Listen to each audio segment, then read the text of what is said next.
Hello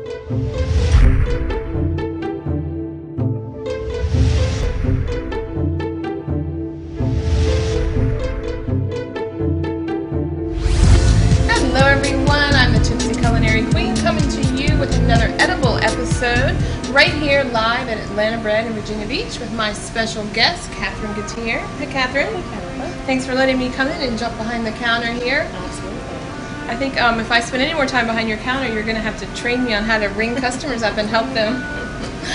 Be my newest employee. There you go. There you go. All right. I should know my way around by now. I definitely have tasted my way through here. Catherine has a really interesting story, and I'm going to let her start by telling you how she started out in Connecticut and went to France and back to Connecticut and then ended up here in Virginia Beach. All right. Well, it all started back when I was in college, and I decided I wanted to spend my junior year in France. And when I came back from France, I decided I was going to be somehow, I was going to get back to France at a later date. I wasn't really sure how that was going to happen, but it was my plan. So when I graduated from college, I moved up to Newport, Rhode Island. I went to school in Rhode Island with a bunch of girlfriends and spent the summer up there. I got back into the boating world and did some traveling on some boats and got to go to some really neat places. But I found that I always wanted to be with the chef on board these boats. And it was on one of my last little voyages that I had done. I did those for about a year. One of my last voyages, the chef said to me that I really needed to go to culinary school because I just never wanted to leave her side. So that was my light bulb moment, and I decided that I was going to move home and save my money and find a way to go to culinary school in France. So I did a lot of research and found a school in France that did a work kind of intern stage program. I did it for a year, and I worked very, very hard and did whatever they told me, but I got to the point where I got to translate classes, and instead of having to pay a tuition, I basically worked my way through the school. So in the evenings and on weekends, I worked with the chefs, with some of the other students who were like myself doing the stage program, and I just had an absolutely amazing experience.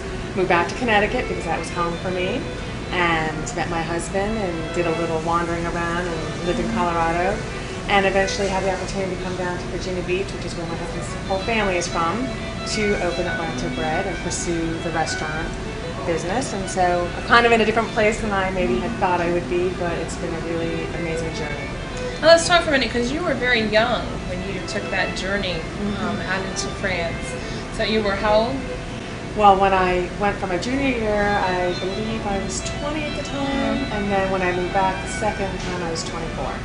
So yeah, still pretty young to go out there and not know anyone. To another country. To another country, and it was probably scarier the first time around because I was younger, but more of a challenge the second time around because when I went the first time, I moved into a dorm. I didn't have a roommate, but I was in a dorm. There was a structure. I was on a university campus. When I went the second time and lived in Paris, I was on my own. I had to find roommates and like start kind of from nowhere. Although I did have a friend that I went to high school with who was there with his wife, and I got to spend a week or so with them, kind of feeling my way around until I found an apartment. Do you have a favorite French dish that you like to cook?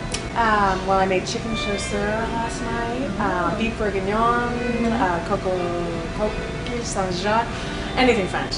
Okay. Anything French. Lots of garlic, lots of butter. Okay. The croissants. The croissants. I do not make croissants from scratch. I did when I was in Paris. I do not any longer. Okay.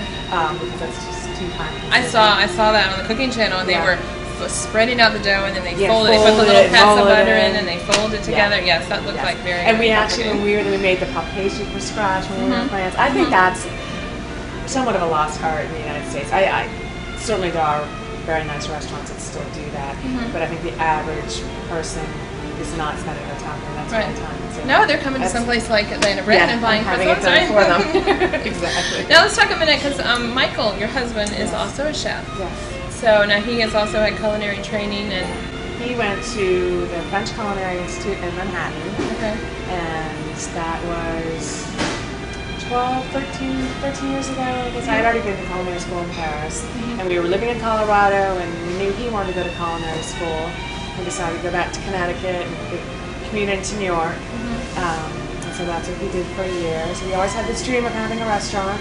Really thought maybe we'd do some kind of bistro, more French, European, which is out there on the horizon.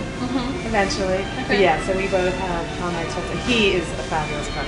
He is one of the, he can see something made, watch it on TV, and try to replicate it. I'm a little bit more follow a recipe. Start with a recipe and kind of tweak it. And then I tweak it as I go along, which he doesn't even need a recipe.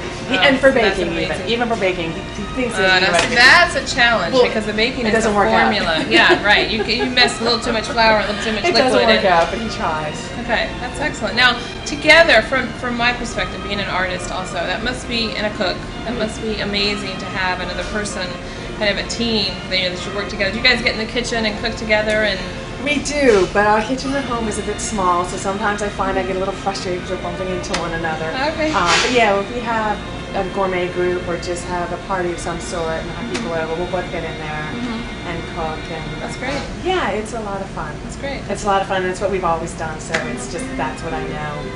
Okay. Well, that's excellent. Yeah. Well, thank you so much for letting me jump behind the counter, and talk to you about food as the Tipsy Culinary Queen. That's a passion of mine too, so we have that culinary, yes, we have that in common. Thanks so much, Catherine. You're welcome. Thank you, Jen. Thanks everyone for tuning in to this edible episode, and stay tuned, more episodes to come.